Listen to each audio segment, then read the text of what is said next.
மக்களே ஹாய், நம்மளோட ஃபியூச்சர் நேச்சரில் இந்த ஒரு புது ப்ராடக்ட்டை ஆட் பண்ணியிருக்கோம். இது என்னென்னா ஹெர்பல் ஹேர் ஆயில்.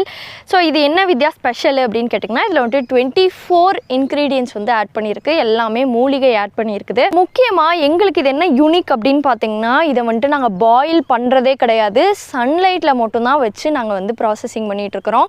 எப்படின்னா, இப்போ வந்து மார்னிங் சன்லைட், ஈவினிங் சன்லைட்டில் வச்சு நாங்கள் வந்து 24 டேஸ் அதை வந்துட்டு அப்படியே ஊற வச்சு அதுக்கப்புறம் கொடுத்துட்ருக்கோம். இதனால் நமக்கு விட்டமின் டியும் கிடச்சிருது. அண்ட் அதில் நியூட்ரியன்ஸ் எதுவுமே வந்து கட் ஆகவே ஆகாது. ஸோ இதோட பெனிஃபிட்ஸ் என்னன்னு சொல்லிடுறேன். ஃபஸ்ட்டு வந்து பாடியை கூல் பண்ணும். உங்களுக்கு கூல் பாடியாக இருந்துச்சுன்னா நீங்கள் கொஞ்சமாக தேங்காய் எண்ணெய் மிக்ஸ் பண்ணி தேய்க்கிறது ரொம்ப ரொம்ப நல்லது. ஸோ டேண்ட்ரஃப் இருக்கிறவங்க இதை முக்கியமாக வந்து யூஸ் பண்ண வேண்டிய ஒரு ஆயில். கண்டிப்பாக யூஸ் பண்ணி பார்த்துட்டு நீங்கள் ரிசல்ட் மட்டும் பாருங்கள். அண்ட் முடி ரொம்ப வந்து தின்னாக இருக்குது அப்படின்னா முடி வந்து இது வந்துட்டு திக்காகும். நான் ஒரு 3 மந்த்ஸாக இதை யூஸ் பண்ணிகிட்ருக்கேன். ஸோ இதை நான் யூஸ் பண்ணிட்டு தான் நான் வந்துட்டு இதை மார்க்கெட்டுக்கே கொண்டு வரேன். ஸோ இந்த ப்ராடக்ட் நீங்கள் வாங்கணும் அப்படின்னு நினச்சிங்கன்னா